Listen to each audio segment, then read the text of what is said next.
Hello friends, welcome to Edutap. आप सभी का बहुत बहुत स्वागत है भाई। जैसा कि आप सभी जानते हैं कि हमारी क्वांट और रीजनिंग की एक स्पेशल सीरीज चल रही है, जिसके तहत हम लोग हर वीक आपके लिए एक concept of the day discuss करते हैं। इस कंसेप्ट ऑफ द डे में हम आपके लिए एक ऐसा क्वेश्चन लेकर के आते हैं, या तो वो आपके एग्जाम में पूछा जा चुका है या निकट भविष्य आपके किसी भी एग्जाम में पूछे जाने की पूरी संभावना है। तो आज का रीजनिंग का कंसेप्ट ऑफ द डे में हम लोग एक कोडिंग एंड डिकोडिंग का क्वेश्चन डिस्कस करने वाले हैं। और ये कोडिंग एंड डिकोडिंग का जो क्वेश्चन है बच्चे, ये न्यू पैटर्न का एक क्वेश्चन है। ऐसे क्वेश्चन आपके एग्जाम में अभी तक नहीं पूछे गए, बट आगे इन फ्यूचर आपके एग्जाम में पूछा जा सकता है। तो चलिए चलते हैं आज के क्वेश्चन पर। तो जो क्वेश्चन है बच्चे, इसमें आपको इन ए सर्टेन कोडेड लैंग्वेज कुछ वर्ड्स के आपको कोड दिए गए हैं। उसी के आधार पे आपको बताना है कि what is the code for battlefield in the given code language, की बैटलफील्ड का कोड यहाँ पे क्या होने वाला है। तो आपको क्या ध्यान रखना है, ऐसे क्वेश्चंस में जो भी लॉजिक इस्तेमाल होता है, या तो वो आपका किसी भी वर्ड के फर्स्ट लेटर से यूज होगा, या तो फर्स्ट लेटर से बनेगा, या लास्ट लेटर से बनेगा, या फिर टोटल नंबर ऑफ लेटर से बनेगा। टोटल नंबर ऑफ लेटर्स, ये बात आपको ध्यान रखनी है। जो 99% आपके लॉजिक लगते हैं वो इसी पैटर्न पे बेस्ड होते हैं।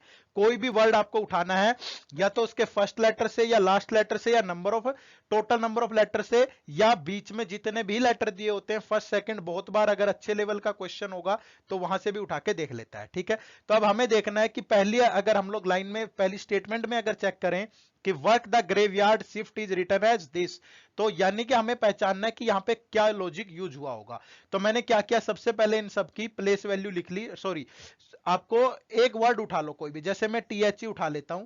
दा को हमने उठा लिया, दा में देखा कि हमने टोटल नंबर ऑफ लेटर कितने हैं, 3 है। ठीक है, या इन सब की प्लेस वैल्यू लिख लो। टी की प्लेस वैल्यू कितनी होती है भाई, 20 होती है। एच 8 होता है, ई आपका 5 होता है। क्लियर है। अब इन्हीं से कुछ ना कुछ बन रहा होगा। अब सबके साथ एक नंबर दिया गया है, या तो वो नंबर इन टोटल लेटर्स से बना होगा, या फिर इस जो लेटर्स की प्लेस वैल्यू है उससे बना होगा। अब अगर मैं देखूं यहाँ पे इन सब का सम कर दूं, 20 प्लस 8 प्लस 5 तो 33। तो 33 तो यहाँ पे कहीं नहीं है, कुछ नहीं बन रहा। हो सकता है कि स्क्वायर से बन रहा हो, तो अगर मैं 20 का स्क्वायर करूंगा तो 400 हो गया, उससे भी नहीं बन रहा।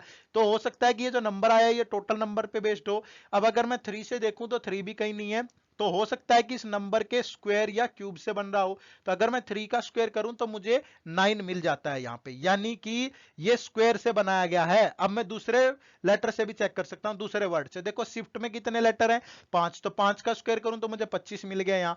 और अगर वर्क में देखूं तो 4 लेटर हैं, 4 का स्क्वायर करूं तो 16 मिल गया। और ग्रेवयार्ड में 9 लेटर है, तो 9 का स्क्वायर करूं 81 मिल गया।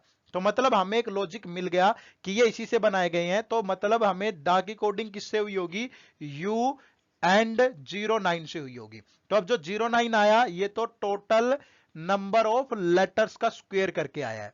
टोटल नंबर ऑफ लेटर्स का स्क्वायर कर दिया उसने यहाँ पे। ठीक है, अब जो यू आया होगा ये किससे आया है, देखो। अगर यू की बात करूं मैं, तो जो ई होती है, ई का जो ई जो लास्ट लेटर है, इसका जो अपोजिट लेटर है, अपोजिट लेटर -1 किया गया है यहाँ पे। अपोजिट लेटर -1, तो ई का अपोजिट लेटर होता है वी, वी से एक कम करोगे तो क्या आ जाएगा, यू आ जाएगा। अब ये भी लॉजिक लग सकता है कि हो सकता है कि टी में +1 कर दिया हो तब भी आ गया हो। लेकिन एक दूसरा लेटर भी उठा लेते हैं हम लोग, वर्ड। जैसे हमने उठाया शिफ्ट, अगर शिफ्ट में 5 का स्क्वायर है 25, और एस के अगर बात देखूंगा तो एस के बाद टी आना चाहिए, पर 25 के साथ टी नहीं, एफ है यहाँ पे, यानी एफ एट द रेट है। तो मतलब +1 नहीं हुआ यहाँ पे, तो ये +1 वाला लॉजिक गलत है। ठीक है, तो ये आपको क्रॉस चेक कर लेना है। बट अगर मैं टी का अपोजिट देखूं तो टी का अपोजिट होता है जी, और जी -1 करेंगे तो क्या बन जाएगा, एफ बन जाएगा। और जो सिंबल इस्तेमाल हुए हैं वो सभी लेटर्स के लिए, सभी वर्ड के लिए अलग अलग यूज हुए हैं। ठीक है, तो दो लॉजिक पता चल गया हमें। अब बाय ऑप्शन एलिमिनेट करके हम क्वेश्चन का आंसर कर सकते हैं। देखो, अगर बेटर फील्ड की मैं बात करूं तो बेटर फील्ड में टोटल 2 4 6 8 10 11 लेटर्स हैं, तो 11 का स्क्वायर 121। तो ये फर्स्ट ऑप्शन और सी ऑप्शन तो कैंसिल हो गया हमारे पास। तो बी और डी में से कोई एक आंसर होगा। अब यहां पे अगर डी, डी का अपोजिट लेटर देखें तो डी का माउंटेन ड्यू, ये सारी प्लेस वैल्यू, फेस वैल्यू, ओ सॉरी प्लेस वैल्यू और इनके अपोजिट लेटर मैंने आपको प्रीवियस वीडियोज में भी बताए हुए हैं, तो उसको आपको ध्यान में रखना है। अब डी का अपोजिट लेटर होता है डब्ल्यू, डब्ल्यू की प्लेस वैल्यू होती है 23, -1 करोगे तो 22, 22 पे होता है वी। तो यानी इसके साथ वी आएगा, डब्ल्यू नहीं आएगा। तो ऑप्शन जो डी है वही आपका राइट आंसर बन जाता है। ठीक है, अब नन ऑफ दीज भी हो सकता है, तो आपको क्या चेक करना है बच्चे, देखो एंड और परसेंटेज इनमें यूज हो चुके हैं। ठीक है, परसेंटेज यहां पे आया है किसी वर्ड के लिए और एंड भी यहां पे आया है किसी ना किसी वर्ड के लिए। ठीक है, तो मतलब एंड और परसेंटेज तो नहीं आ सकता, तो इनफाइनाइट इनमें किसी के लिए भी यूज नहीं हुआ, तो इनफाइनाइट एक नया सिंबल हमें मिल गया, तो इसीलिए जो ऑप्शन डी है वो हमारे क्वेश्चन का राइट आंसर बन जाएगा। ठीक है, तो ये लॉजिक आपको लगा करके इस तरीके से आपको ढूंढना होता है कि क्या उसने पैटर्न यूज किया, और उसी पैटर्न के बेस पे आपको क्वेश्चन का आंसर करना होता है। ठीक है, चलिए,